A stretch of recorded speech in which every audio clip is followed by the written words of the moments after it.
So we had a patented method of tying a mobile device to a home address. And once I know your home address, tapping that out to data, purchase data, any kind of CRM data, all kinds of data I can get on you once I know where you live. Good friend, he was a copywriter, this young copywriter at like McCann Erickson or one of the big ones, went freelance. I was his first client. And we were just talking about all the changes in digital advertising and digital identity and how that was really radically changing, and we're pretty good size. So we were Forrester clients. I was meeting with Forrester analysts all the time. I mean, we were on the cutting edge of what we were doing. And so I was learning this whole business. And so Jamie and I started talking and said, it'd be really great to do a book about it and he had written 4 books. I'd never written a book. And original plan was it was going to be self-published. And then we were going to, at the time, I thought, well, For Info, the company I worked for, we'll just buy, 2,000 copies. We'll use as a direct mail piece or something. That was the original plan. And then as we were doing it, Jamie said, well, this is really coming together. And we ended up getting interviewed by a Wall Street Journal reporter on privacy and stuff. It was such a hot topic. He said, why don't we go ahead and pitch it? So he put together a proposal. We pitched it to 3 publishers and we got 2 offers. In a corporate world where all employees have great leaders with no egos that create fun cultures where people can do their best work, the employees and companies thrive while doing great things for the customers, themselves, and each other. Well, we know that rarely happens. I'm Jeff Palacio. I have been a leader for over 40 years for every t-shirt size company, from small 16 employees to extra large over 1 million. Please join me while I interview outstanding leaders that will share stories of great leadership and not so great. It will help you become a better leader while poking fun about all the crazy shit that happens in corporate America.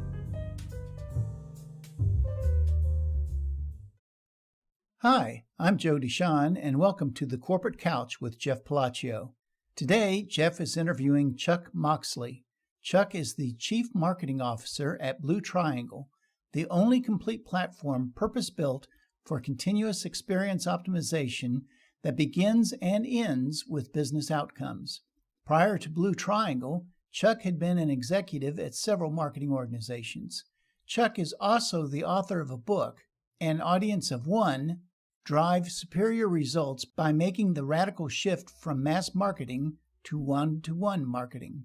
You can learn more about Chuck at bluetriangle.com. Let's listen as Jeff talks to Chuck. Chuck, welcome to the Corporate Couch this morning. Thanks. Happy to be here, Jeff. Yeah, I'm very excited to talk to you.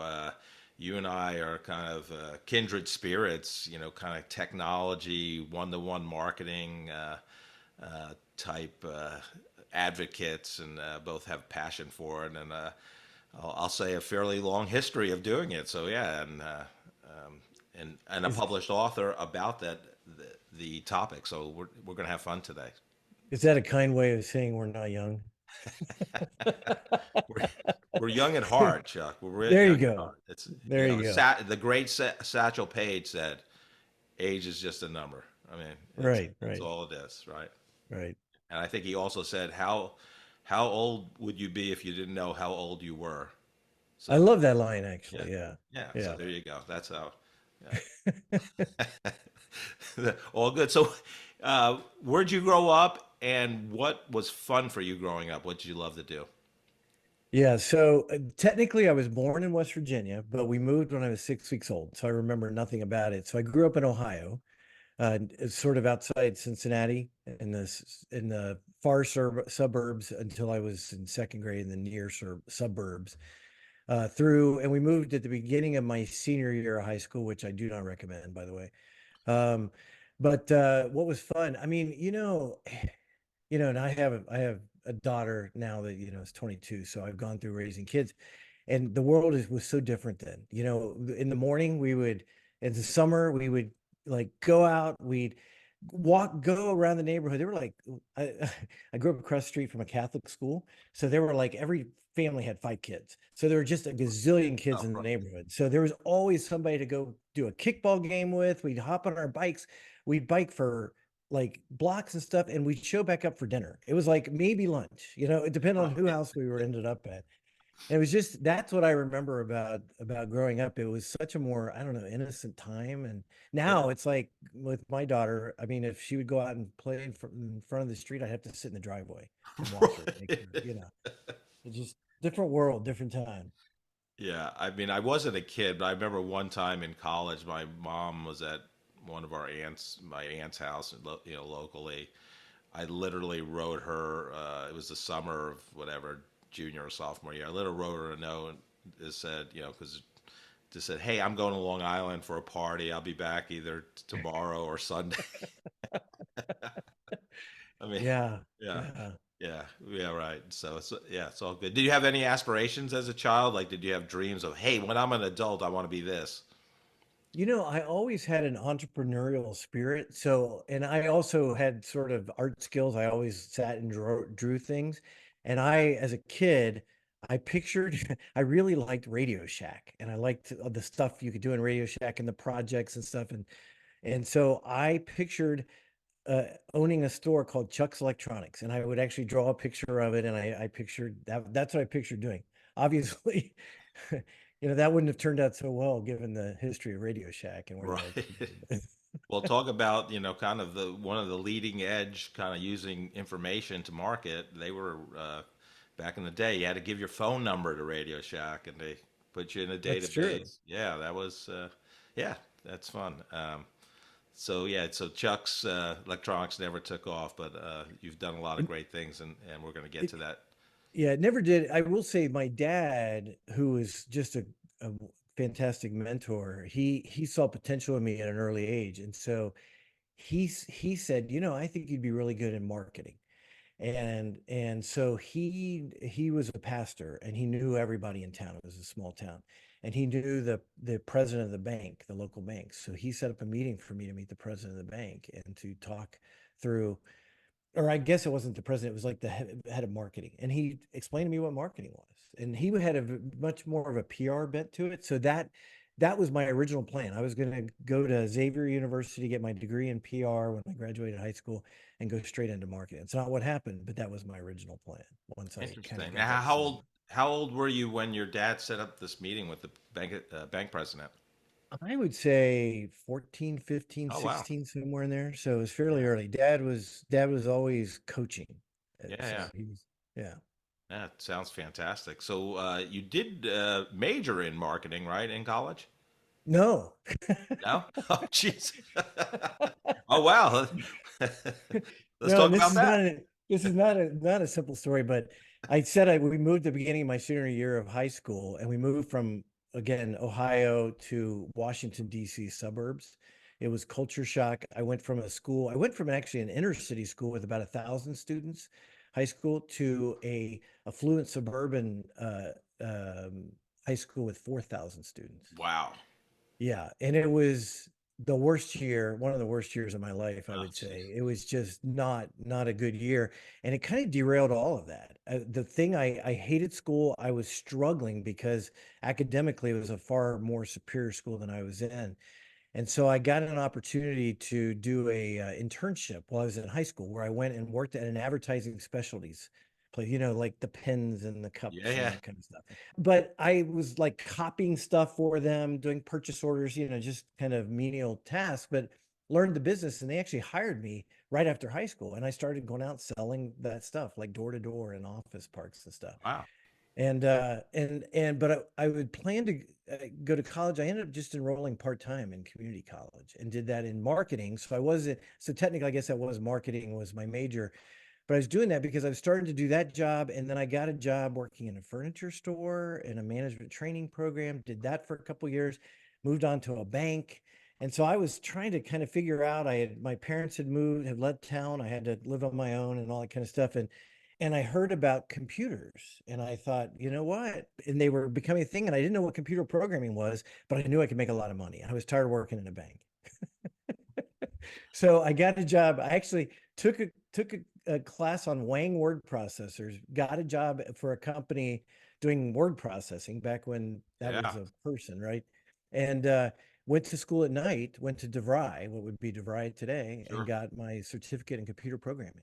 And Wow. I was a week into school and I go, I cannot do this for the rest of my life. This is going to be so boring. This is not what I want to do. But I had signed up, I had committed to the loans and everything. So I saw it through Yeah. and then got a job right out of school for a technology for software company and started out loading tapes and then moved on to software testing and QA. I did that for about 6 months Wow. and then got an opportunity to join a team.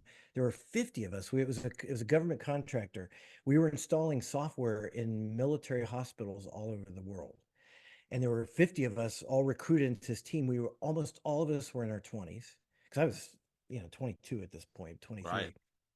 And they basically paid us to travel all over the world, install software, train the users on it Jeez. in all these military hospitals. And we had the time of our life because Right. we worked 4 days a week and 3 days on the weekend. We'd hook up wherever. This is pre-cell phone. So we had a travel coordinator who would say, hey, you're in Oklahoma. Well, so-and-so's in Dallas, this other person there. We'd all meet up in Dallas for the weekend and party. And then we'd Wow. all go back to our respective places. So I did that actually for 4 or 5 years on Wow. 2 different contracts, and then met a mentor who said, look, I think you need to be in marketing.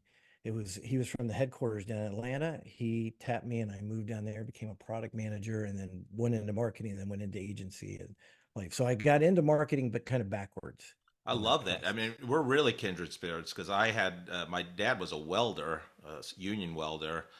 His career advice to me was don't work with your hands, go into business. So I went to Manhattan College in the Bronx, New York, and declared business major with emphasis on information systems and finance. I figured computers were a up and coming thing. I knew I can get a Right. job. I have to ask though, that sounds crazy that in terms of, you're in your early 20s, you're traveling the world and that's phenomenal. Did you ever get arrested? It sounded like a real fun time. I did not. I'm trying to think back if anybody on the team did. The amazing part is I am still friends with many of these That's people. I so mean, yeah. we've all stayed connected. One of them lives in California, lives about 5 hours from us, and every time I go there, we see them. I know her husband, I know her kids. She knows it's like we grew up together. But anyway, not that I'm aware of that any of us got arrested, but I know we ended up in trouble at times, like, because we were traveling to Turkey and to some crazy countries. When you signed up you chose which overseas location, like you had to pick one. So I ended up doing Europe and I did South America. Other people did and I did like Panama. The other people did like, I want to do East Asia, and then they would go do so you had to kind of choose Right. which route, and then you got routed that way. And then we were teams of 3 to 5 people that would travel at a time. And again, you go out to dinner every night. Yeah. I mean, it was one What of a the, great first job. This might be the no best kidding. first job of any of the 80 guests I've ever interviewed. This is phenomenal. And you got and the great part too is like you learned from like you were in the operations part of it, like not even in the programming part yet. And so you're hanging tapes to, to Yeah. run programs. Wow. Yeah. And Yeah. then when we go on site and install, we were installing software. We were doing deck mini computers that were communicating at 9,000 baud, which was a big upgrade in speed. Like, one of the contracts was installing pharmacy software in hospitals. So they were filling prescriptions, but it sped it up, because it was so much faster. Right. And we would install the software on it. We do all the testing, get it working. We train the system administrator one week, and then the second week, the rest of the team would come in. We train all the users. I got so good at the vernacular and stuff that people thought I'd gone to pharmacy tech school because I'd have to talk about how you do IVs and how you do all that kind of stuff. I'd go in and I learned just enough that I get the vernacular. So I literally, people say, where'd you go to pharmacy tech school? I'm like, I've been to pharmacy. That's funny. I love it. So, how did you get that first job? I mean, obviously you had your degree and certification and all that, but like, I'm always interested in how somebody out of college gets their first real job. I was literally applying to jobs online. It Yeah, was it was the classic way. yeah, And the HR director just really liked me. I think because I had such an unusual background, I didn't right. sort of take the traditional path. What's interesting is they hired a guy, I remember his name, I won't say it, but they hired a guy to come in and lead that team when I moved over to that thing. And I remember him telling me on an airplane, he goes, yeah, I would never have hired you because you don't have a 4-year degree, but Oh, wow. you wouldn't even be on the team. I'm like, Thanks for that vote of confidence. Yeah, that's that's always I was always amazed at that. Like, just when people have the experience, especially at that young age, like, but even, some people would not hire, a 32-year-old, 10 years, professional experience because they don't have a college degree. And I'm like, that's the craziest thing I've ever heard of. Like, if they have the tools and the skills to do the job, like, who cares? Like, It's funny. In when my daughter was in high school, she took a class on something like life preparedness, they called it, and they taught them everything from balancing a checkbook to how to find a career and all that. And they invited parents to come in and talk about their career. So I got to go in and actually give a presentation to the class, and I talked about 10 things I've learned in my career, and one of it was I'm not saying don't get a degree. I think there's benefit, and to your point, it will always be a gating item, right? If you don't have that degree, there's going to be companies that won't consider you if you have 20 years experience. So I'm not saying don't get a degree, but I'm also saying that's not the only way to go. And I 100%. think that's becoming more acceptable in today's world. People are starting to realize getting a degree in art doesn't qualify you to, do a Right. lot of things, right? That you Right. ultimately do. Right. Well, and I think the difference today is there's so many different ways to learn. College is one way, but it's not the only way anymore. And while I think, again, it's probably still important, I don't think college is for everyone. And there's other ways to learn, and there's other ways to earn money. You don't have to depend on your sole income working as a W-2 employee for a company. So I think that's Right. important as we know, shit happens. You could be the greatest, contributor to your company of all time, but they get bought out, you get a new leader that doesn't like you, you're going to be gone. And, you know, and then you're like, oh, I thought I was going to be here forever. Well, and honestly, I've always had a natural curiosity. I think that's something else my dad passed down to me. I always tell this funny story. We were in a movie theater one day. My dad was always wondering how things worked. We were in a movie theater one day, and he got up, he walked over, started touching the wall. We were waiting for the movie to start. Started touching the wall.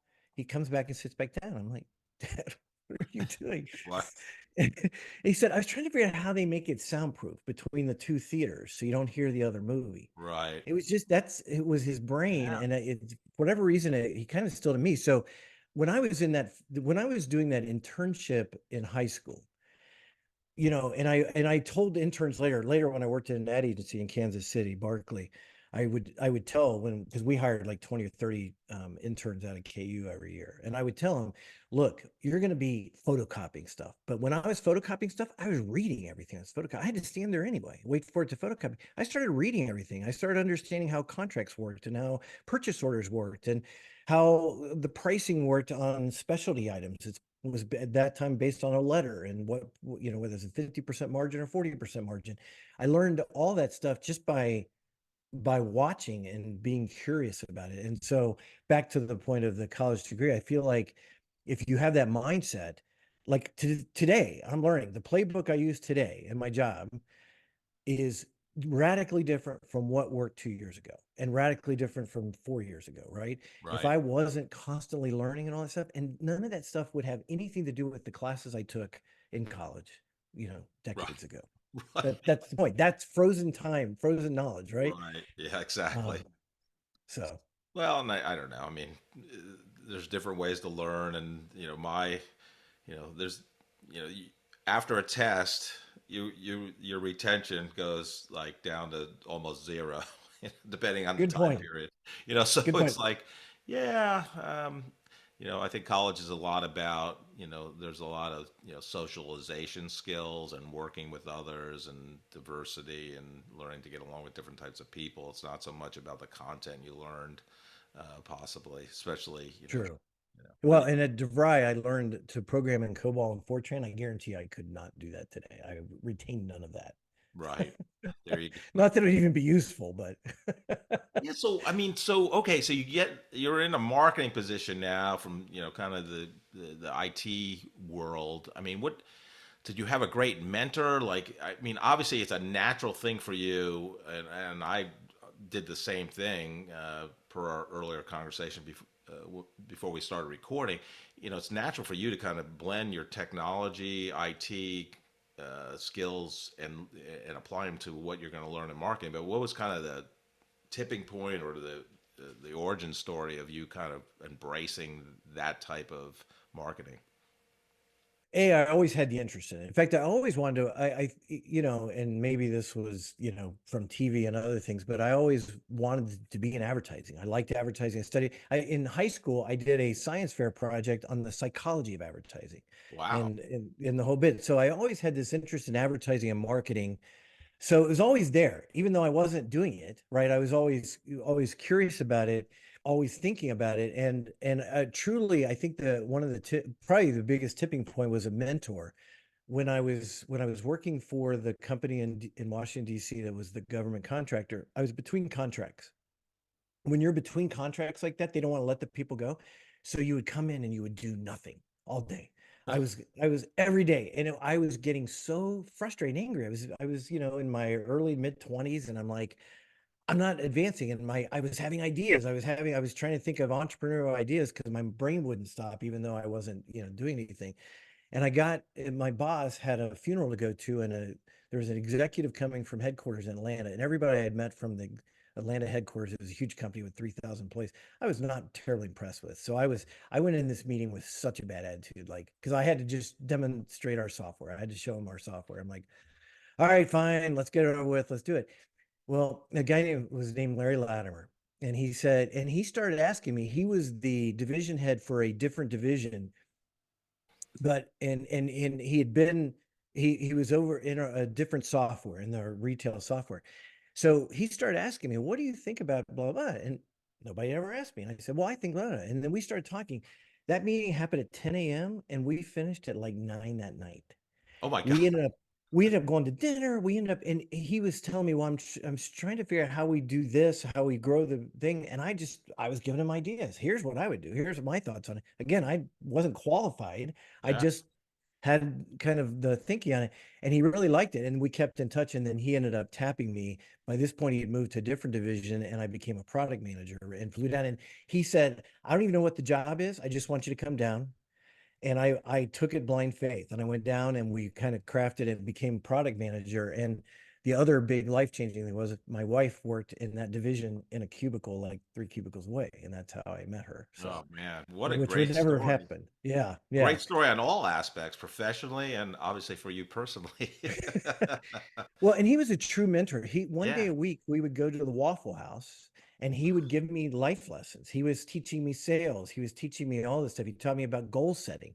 Taught me about he started a whole thing of goal setting that I still use today, and all that. So he was just a phenomenal mentor. And I worked with him over years, ended up hiring him later at different companies and stuff. And sadly, he passed away about 10 years ago. Wow. He wasn't that old, but he had a heart surgery and got staph infection in the Oh, hospital and passed away. It was very hard. But that was, mentors have kind of been that, because then that company, when I ended up getting tapped to come back over to the software division in a marketing role. So I was a marketing manager, did that, and then ended up at an ad agency. I had a neighbor in the building who worked for an ad agency. I always wanted to be in an ad agency. I managed to get in there, and there was a guy, Alf Nusafora, who was the president of the southeast of the agency, and he saw potential in me, and he taught me a bunch of stuff, and I got in, learned the ad business. I then went to work for him. He left. I went to work for him in his consulting practice, and then I ended up getting recruited to Kansas City, to Barkley, to wow. another agency. So I love so I've it. had great mentors all the way along. Yeah, I mean, that's so key. I love that story in a lot of different ways, but I have to admit I love Waffle House, and the if you sit at the counter at a Waffle House, just the employee dynamics, what happens there and behind the scenes is just so good. I exposed my kids to Waffle House at a young age just so they can, learn about life, because you learn a lot about life watching Waffle House employees go about their work.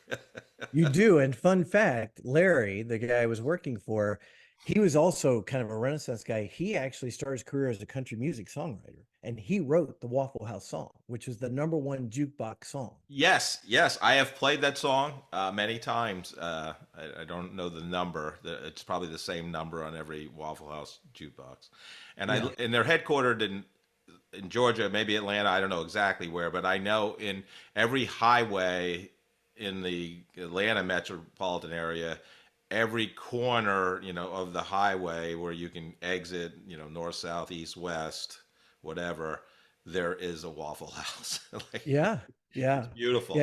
He wrote the song, so he was still was Wow. making royalties. He wrote a bunch of songs. He wrote like over 500 country songs before he ever got into marketing. It was kind of crazy. Jeez. This is Yeah, yeah. I knew we were gonna have a fun conversation, Chuck, but you're hitting on everything I love here. The Waffle very House. non-traditional career path, obviously. So what? Talk about moving from a kind of the client to the agency side, because I mean, you work for some iconic brands over the course of your career: the NFL, AT&T, Pepsi, Subway, Chick-fil-A, Lee Jeans, Citgo. But talk about that transition. What was your kind of big aha going to the agency side? Well, I kind of started on, well, went from the client side and the software company to agency. I spent about a decade there, and then I came back to client side Okay. back in the .com days. I got recruited to a .com. And I love the agency world, and I at Barkley, I ended up moving up multiple times, and what was interesting, what kind of launched me there was interactive was becoming a thing, the web was becoming a thing. I remember meeting with clients and trying to explain to them why they needed to have a website, because they're like, their kid was on the web. That was the only people knew. It was very early days, and I actually was tapped by the American Marketing Association to develop a course on internet marketing that Wow. I went and taught in like 5 cities. And so I was very interested in that. And at Barkley, we were looking to acquire a digital agency. So I led that project. We ended up acquiring an agency. But in the process of that, I met some other guys that we didn't acquire. We partnered with them, a company called Blair Lake. Um, and and they came back and said, "We want you to come over and work for us." And we negotiated the whole job. And when I resigned, so I know you're Kansas City based. Bill Fromm, who was CEO at the time, you probably know Bill. He's kind of legendary there. Right. Sure. Anyway, Bill's like, "No, you're not leaving." And because we had tried to acquire them, they could actually legally block me. And so I was so frustrated. He's like, "No, we need you too much here. You can't Oh leave." wow. So I worked another year and then took another run at it and then got the opportunity to leave. But in the meantime, I had a client.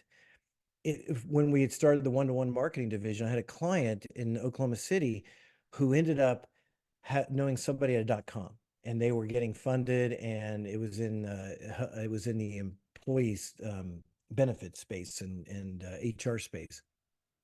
I ended up helping him write his business plan to get that funding. They got funded, and I ended up getting tapped to come out there. So we moved from Kansas City to Bay Area, San Francisco in 99, in the heart of the .com nuttiness world. So I left. I was only at the interactive agency for 6 months. Those guys were not real happy with me because I left so quickly. Of Wow. course, the joke was on me because they sold like 3 months later for a good price, and I had accelerated vesting, so I walked away from over $1 million cash Oh, in that. Yeah. So so yeah, I was it wasn't a startup, but it was kind of a traditional company, but they had this IPO, and I was tapped to head up the product development. It's so think about the retargeting product. You look at a pair of Nike shoes, and now you're getting, you know, retargeted with those Nike shoes wherever you traverse the internet. So we had a beta product, and it was the heyday of the .com era, and I remember going to San Francisco for a lot of internet marketing conferences, and there were crazy parties, and I was just like, sockpuppet.com. I'm like, what is this business model? Like, it's crazy. Like, they're just throwing money around, and the parties were huge, and yeah, working with Excite and Match Logic and DoubleClick and 247 Media. I'm like, yeah, it was just, it was it was nutty. It was well, number one, every company had to have a launch party back then, and oh there were yeah, companies spending like $1 million on launch party. We spent like 50,000 on the launch party because you had to do it. But it was a nutty time, and the mantra was money isn't the problem, isn't your enemy, time is. You've got to get out there fast, you've got to move very fast. And so it was spend, spend, spend, because we can always raise more money. We were turning down money back then. Right. We would oversubscribe on rounds and stuff. So it was a crazy world. And you mentioned the sock puppet. The we couldn't get an agency in California, in the Bay Area, to work with us. So I went out there. It's a brand new company. I was employee number 13. I helped come up with the name. We had to come up with the logo, all that kind of stuff. So I was going to hire an agency, and there was no agency we didn't talk to us because we hadn't raised 50 million at that point. We had raised like 5. We hadn't raised 50 million, and we weren't, pets.com or Webvan or one of the big names. So Right. they wouldn't work with us. It was an insane time. And of course it was the big run up. I was employee 13. We went up to like 200 employees, and then we rode the whole wave back down and Yes. sold in a fire sale in 21. So Yeah. Well, geez. Today's podcast is brought to you by Exec HQ, a C-suite fractional firm providing elite executives for your business. If you're having challenges taking your business to the next level, if you want to augment your leadership team, or prepare your company for increased growth, profitability, and an eventual successful exit, we have seasoned executives from every C-suite position ensuring a perfect fit for your needs and the dynamics of your industry. You will work with senior leaders who like to roll up their sleeves while checking their egos at the door. They can help your business in specific services such as strategic planning, executive leadership coaching, financial management, corporate governance, marketing, sales management, and many other advisory solutions vital to your business success. That's exechq.com. To learn more, go to exechq.com or email Jeff Palacio at jeff.palacio@exechq.com.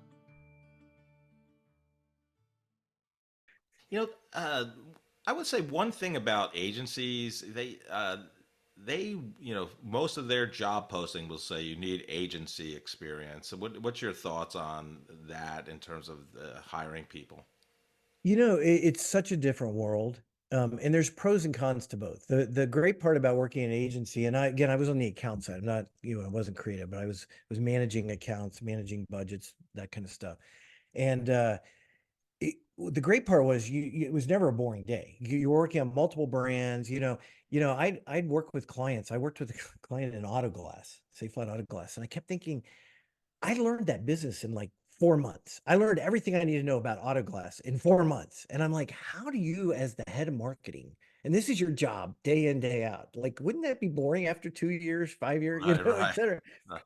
Because they were one of 5 clients I worked on. So it's very interesting, Yeah. but the pace, and I don't know if I assume it's still the same way. The pace was just insane. The expectations were insane. The fact that you couldn't go very deep on all that kind of stuff. So that's the stuff I do appreciate on being on the client side. You really understand. We would come up with these crazy ideas that there's no way you could implement if you knew on the client side what actually is involved and how it actually worked and what the competitors are doing and all the stuff that you just couldn't learn that much. So I see why they would want to have experience, because it's not for the faint of heart. I mean, for the Right. corporate world, and I work on startups, right? This is my 6th B2B SaaS startup now. So I know fast pace, I know expectations. It is still was tame compared to what I did back in the agency days. It was stressful world and no pay.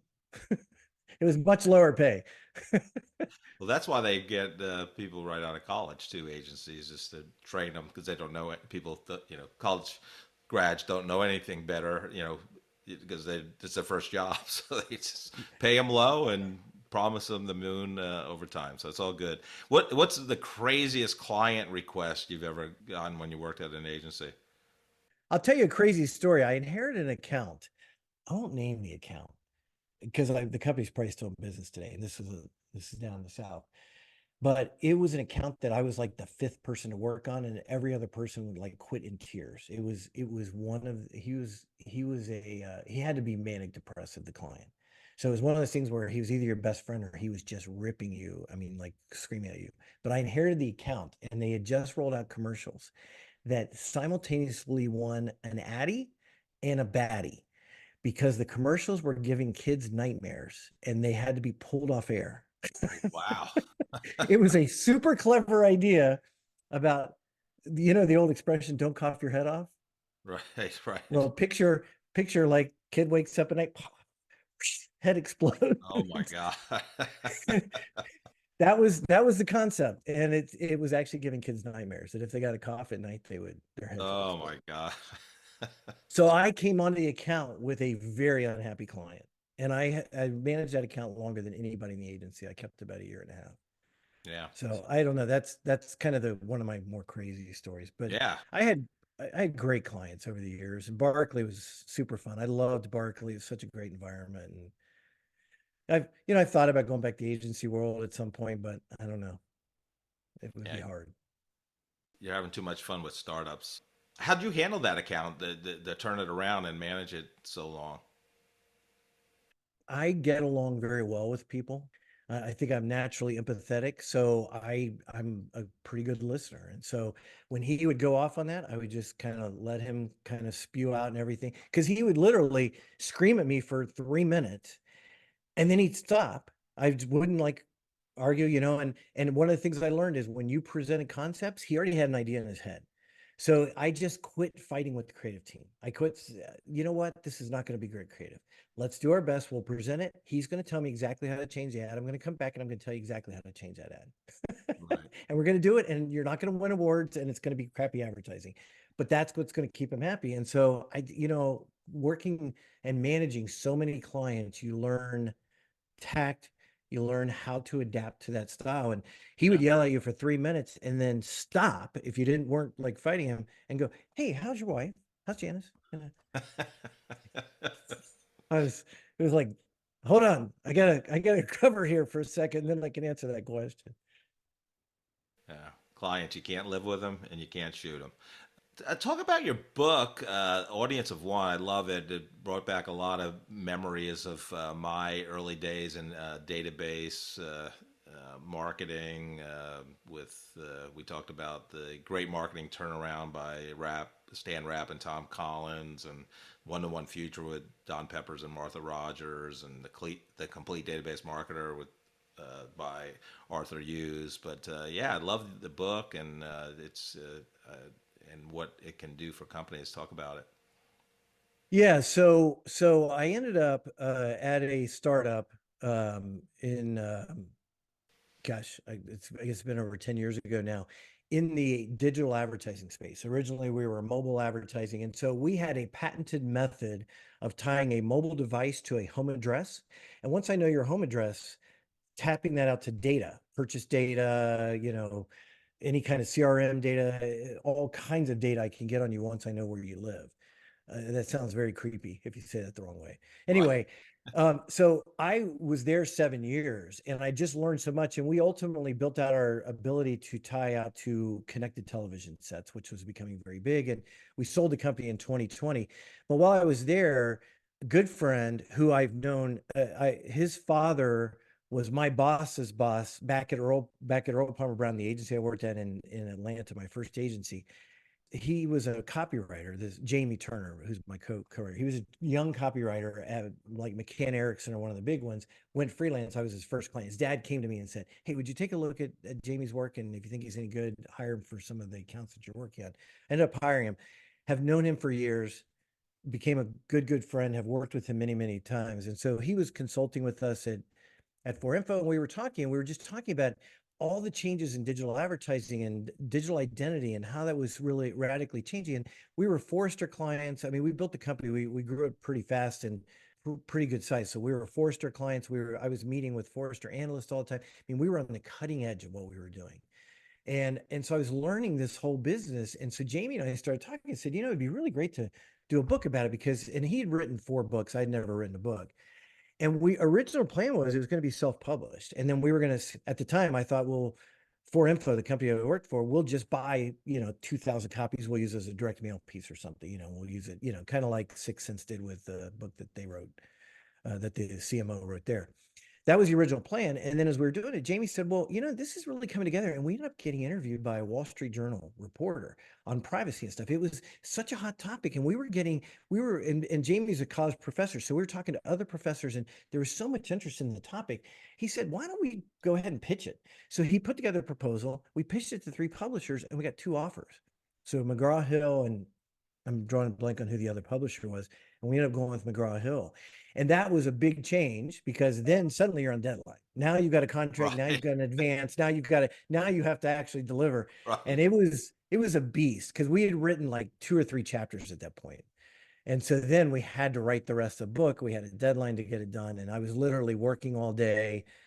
We finished the book in 2020. And fortunately I'd gone to another company at that point because we sold the company in 2020. And so I kind of did a deal with my boss. I was able to work a little bit on the book on part-time, but I literally had to take off the last 2 weeks before the deadline just to deliver the book. And I was working Wow. full time, but I was writing at night. So I'd work all day, have dinner with the family, and then come here in the office, write for 3 or 4 hours and do that every single day. It was a beast to write, but it really came together and it solved a need. And what's been fun since we published is it's actually being used in some colleges because there was no book on this stuff, right? So I've actually now guest lectured at multiple colleges based on the book, which is ultimate irony given the academic background we talked about earlier. Just interesting because you really sounded like you had no kind of desire, goal to write a book, and it just it was not a burning desire. It's not like a bucket list item. And Jamie, we had a conversation one time because he said, yeah, I've known some people go, yeah, I really want to write a book. And then they don't write the book. And he said, he had a guy who he said, whatever happened to that book? He said, well, I realized I didn't actually want to write a book. I just wanted to be an author. I wanted to have the book. I just didn't want to go to the effort to write it. There you go. Yeah. So I was kind of the opposite. I just had the knowledge and I kind of wanted to share it. It was more from that standpoint, but then as it came together as a fun book. And then it was actually a lot of fun being a published author. I'm glad I did it. And I think it's, certainly helped me from a career standpoint, credibility standpoint, but I think it's a good book and I'm happy that people are getting value out of it. So. Yeah. I mean, I have not finished it, but what I love about it, I mean, there's stories, there's pictures like drawings. So I think it's very relatable and easy to understand and well written. I really like the style and the format. So, and it has, and then it gets into tactile little things you can do in terms of improving, and it's all about the relationship. I mean, it goes back to, I don't know when the Complete Database Marketer was published. I'm going to say 91, 92.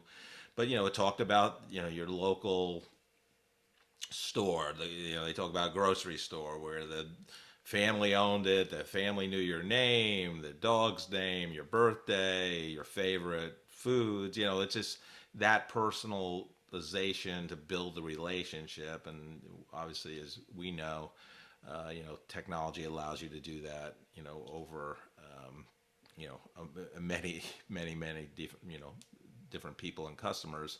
Talk a little bit more about the privacy, because that's always, I think a big concern for people. I love Seth Godin's Permission Marketing. That was another book that really changed my kind of how I looked at marketing. But talk about the privacy concerns that people have. And yeah, well, and it's changing every day, right? And it's becoming much more bellwether. What's interesting was back at For Info, we we used to have kind of a joke that said, hey, anybody will give you personal information for a $10 Starbucks gift card. They really would.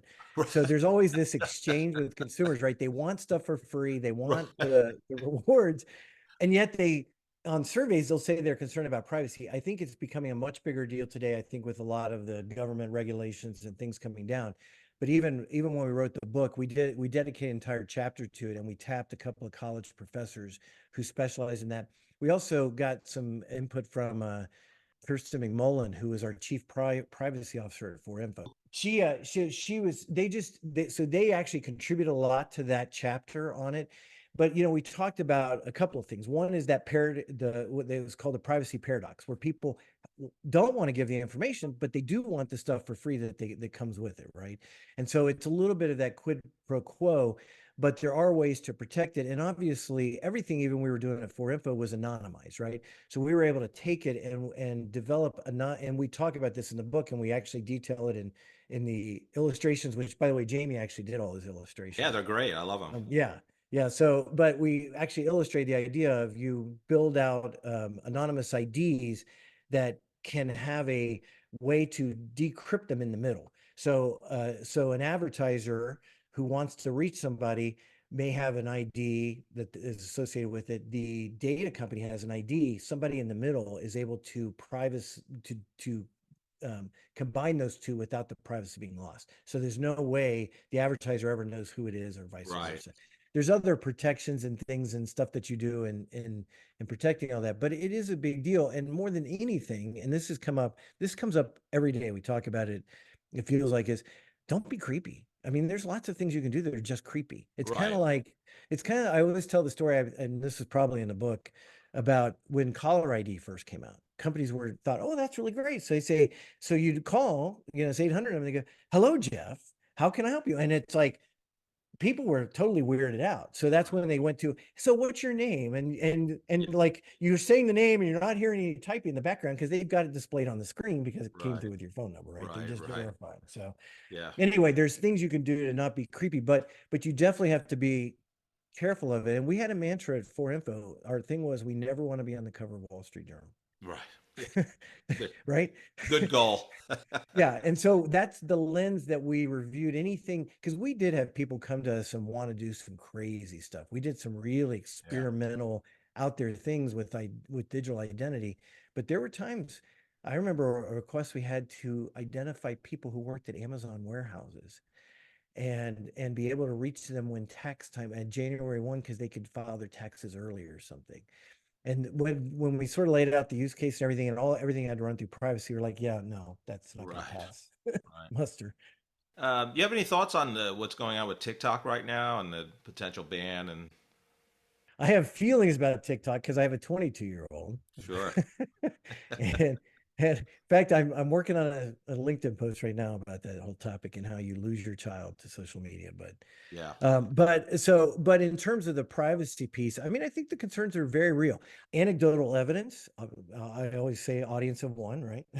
But I see how they hook my daughter. I see how those algorithms do. I think there's a lot to be said for that. And I think the fact that that is a Chinese controlled company, I think, there's a lot of conspiracy theories out there, but some of it may actually be true. So I think there's legitimate concerns about that privacy. And, from a personal standpoint, this may not be popular. I wouldn't mind it getting outlawed in the US because I might get my daughter back. But No, yeah, no, we have family members in the 20-year-old demographic, 20s, just revealed to the family how much time every night they spend on it. And it was like 4 hours, 3 hours. And I'm like, yeah, really?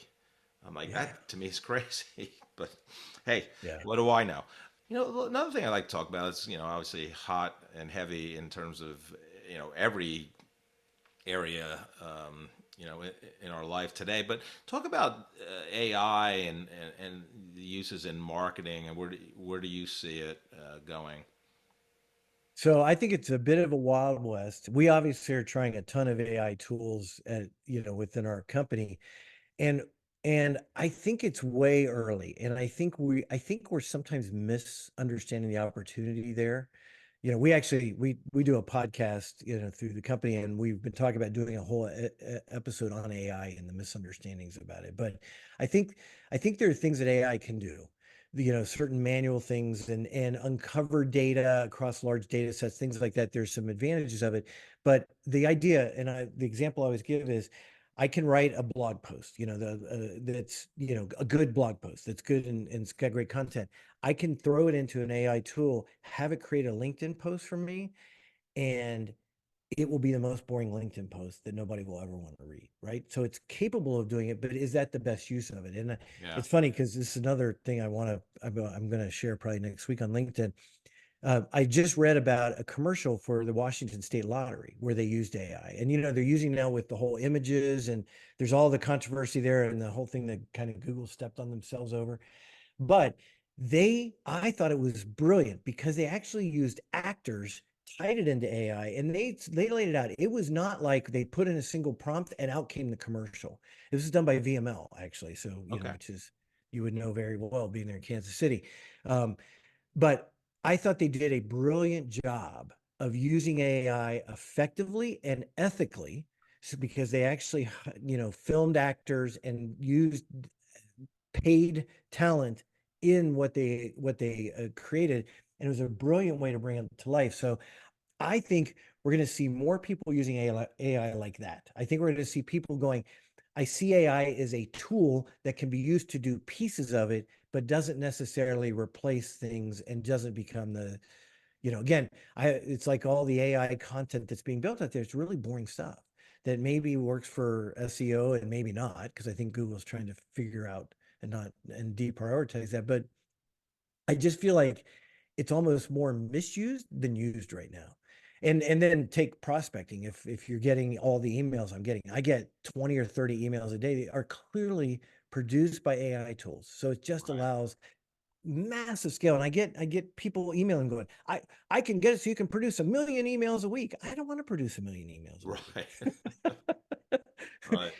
Although, out of fairness, we're testing some AI tools because there is a bit of scale on some things it could do. So it's trying to figure out the right way, the ethical way, the effective way to use it. And I think we are if to use a baseball analogy, we're like in the second inning. I Right. think I think in 2 or 3 years, a lot of things will fall off the side of the road, but what we'll end up with will be really effective. There'll be some really Yeah. effective uses of AI. Yeah. No, thank you for that. Um, the other topic, it's kind of, I don't know if this is politically correct, but I know Forbes labeled it the silver tsunami. So, baby boomers are 1/3 of the workforce. 4 million baby boomers a year now are leaving the workforce, and 56% of those are in leadership positions. So there's kind of a intellectual knowledge vacuum that's happening. What do you see there in terms of how companies adjust to that and kind of that knowledge leaving their companies? Yeah, I mean, it's a challenge. There's so many things going on. There's so many different forces at work right now when we think about that, because you've got this generation that isn't as motivated to work, that wants more work-life balance, that gets frustrated they have to work 40-hour weeks in some cases if you watch the TikTok videos out there. And so it's a really interesting dynamic of, it's not just the knowledge, but it's the approach, it's the attitude, it's kind of like, because we obviously hire tons of people now that are in different generations that are not boomers, and the negotiations are different, the discussions are different, the expectations are different. So you've got that on top of that knowledge drain, and how do you do that? And then you've got an age bias out there. I think there's a lot of companies, I've seen people posting on LinkedIn where they're in their 50s or maybe even 60, and they're finding companies just aren't interested. They want the 25-year-old, but they don't understand that somebody with 2 or 3 decades experience can come in and be productive much, much faster. So there's sometimes not even appreciation for that knowledge and that gain. And if they're at the highest earning levels and then go hire somebody at a fraction, now you've got the economic thing and the reduction in force and all of that at work. So I think it's a lot of different dynamics working that companies are going to have to figure out. But I do think they're going to wake up one day and go, we probably played this wrong. Yeah, no, it's interesting. Again, No, I've heard that a lot. That that over 50, there's some discrimination out there in terms of hiring practices, and you said it. I mean, I think it's a cost thing. I can hire two 25-year-olds and still save money, and I don't know. So it's all good. So we don't have the answers. We're not going to solve it here, but yeah. no. Chuck, there's two groups I'd love to help with great leaders' advice like yours. That first group, and we spent some time on it. That group is coming out of college, getting their first professional job, what advice would you have for them? Yeah. So again, I'll go back to be curious. Like if you want to advance in your career, never stop learning, never stop trying to figure out how to be better. It's not just about showing up for work. It is that thirst. And to this day, I mean, I'm a huge podcast listener. On weekends, I'll listen to 3 or 4 podcasts. My team knows it because then I come in on Monday and I'm like, hey, you guys got to listen to this one and this one and this Right, right. comment. Yeah. Because the world is changing so quickly. And again, I come at from a marketing standpoint, but I imagine this is true in probably every role. It's changing so quickly that if I just said, hey, I've been doing this for decades this way, I'm going to keep doing the same way, it would not be effective. I mean, I am constantly learning. I'm constantly doing it. And again, I've got a lot of experience. I can do a lot of this stuff in my sleep. So now the 22-year-old coming out of college, you have so much to learn. And so if you have that thirst for knowledge and you're constantly going out and figuring it out, you will rise. If that's what you care about. Not everyone does. But if you want to grow in your career, you want to make more money, and you want that trajectory, that's what it's going to take is that curiosity, that constant learning, and then bringing those ideas back to your boss, back to teams. That's not my job, won't work, right? You've got to be thinking, how can we be better? How can we be more competitive? How can we, where are we missing on this or that? And bring those ideas in a non-arrogant way, because the reality is there's 20 things you don't understand at Right. 22. You think you know everything, right? So do it in a learning, empathetic way. And I can just say that's what worked for me in my career and how I Yeah. was able to traverse between so many different roles and experience and grow very quickly in my career and into leadership. Yeah, that's great advice. Yeah, and so speaking of leaderships, once they, everyone is a leader and can be a leader, but once you are officially a leader and you have people you're responsible for in an org chart situation, so these people are just starting their leadership journey and being responsible for a team. What advice would you have for that group? Yeah, there's a lot. I mean, there's a lot there. A couple of things. One is one of the things I've had to learn, so I'll take it from personal, is that I tend to be a bit of a perfectionist, and as you get better in your job, you can always do it better than people you task. So that's a constant learning for me to let go and just let people do it and get there their own way and coach. It's a very different style if you're used to controlling and driving it and you've got the responsibility. And if you're new in leadership, all eyes are on you and you're being evaluated. It's very easy to become a micromanager. And I know earlier in my career, as I got into leadership, maybe there are people listening to this will go, "Oh yeah, he was major micromanager."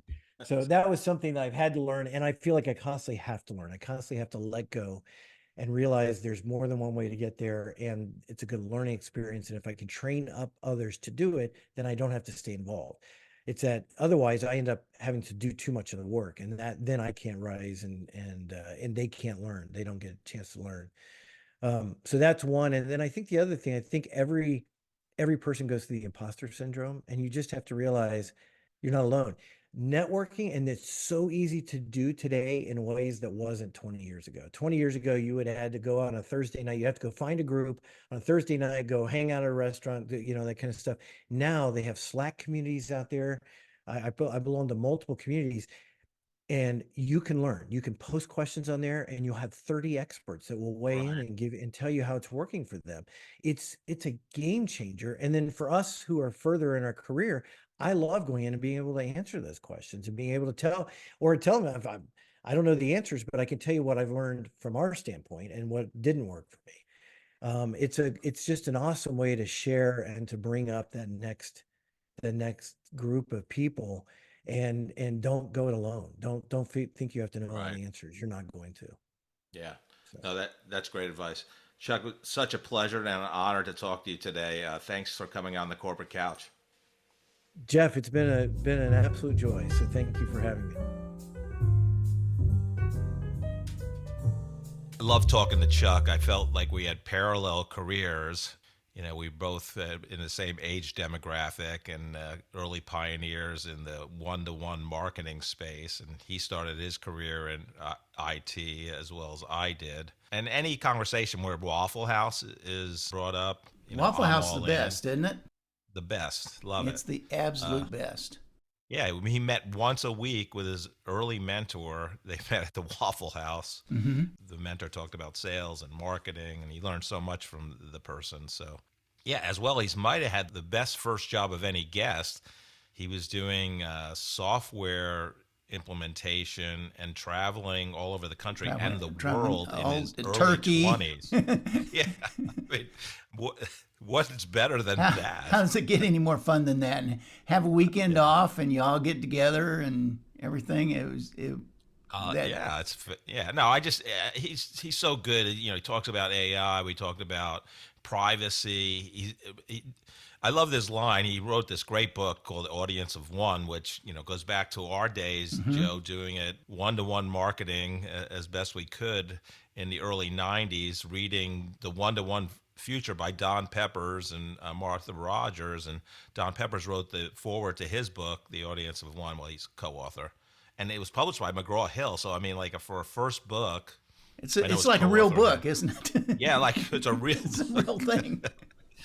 And I love this line. He didn't really want to be an author, but he did want to write a book. Yeah. Bump.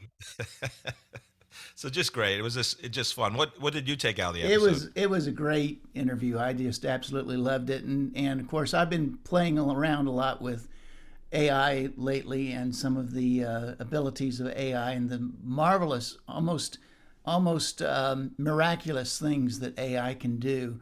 One of the things I discovered that AI can do is that can write Shakespearean sonnets with all of the iambic pentameter perfect and all of the rhyming schemes perfect and the rhyming doublet at the end is perfect and all that kind of stuff. And if you want to, you can give it a topic, or you don't have to give it a topic and it'll figure something out. But one of the things that Chuck mentioned was that, we can use AI to write personalized emails if you wanted to. And heck, we could write 1 million emails every week if we wanted to. But who wants to? And they'd be crappy emails anyway. And that's exactly what I discovered with the Shakespearean sonnets. Shakespeare in his lifetime wrote 154 sonnets. I can write 154 sonnets in 10 minutes using AI. Now, they may not be Shakespearean, if you will, but they will be technically correct. So I think he said he thought that we were like in the second inning of he called it the Wild Wild West in the AI with marketing now. Right. Yeah, so he slipped from a movie metaphor to a sports metaphor, but the point was we're at the beginning of it. We are still in the buggy whip stage, if you will. And it is going to be exciting to see what is going to happen with that in the next 5-10 years or something like that. There will be some amazing advancements done in AI, and I'm looking forward to it. Yeah, it's going to be amazing. It is an amazing time, and it continues to be. So based on Chuck's great career and leadership, what advice would you have for our listeners today? We are going to go back to that great philosopher named Ron Swanson. And Ron one time said, the whole point of this country is if you want to eat garbage, balloon up to 600 pounds, and die of a heart attack at 43, you can. You are free to do so. And to me, that's beautiful. Thank you so much for listening to this episode of The Corporate Couch. If you enjoy the podcast, I would love for you to take 2 minutes out of your day to rate us 5 stars and write a review. Please join me next week to learn from another great leader sharing their professional journey and insights.